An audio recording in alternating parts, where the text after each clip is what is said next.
حاجی اسم این حرکت چیه؟ تویی به آسمان.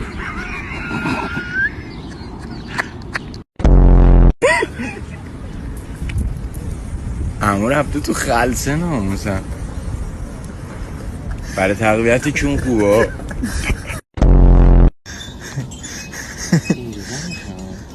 حاجی کل این پاک رو شیشن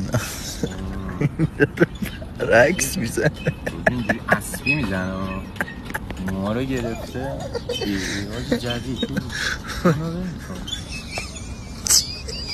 لاپایی ممتد حالا بنویسن هر طور مایلی هر کی هر کار دلش میخواد میکنه حاجی. اون یکی رو نگاه راننده کشتی ناموسه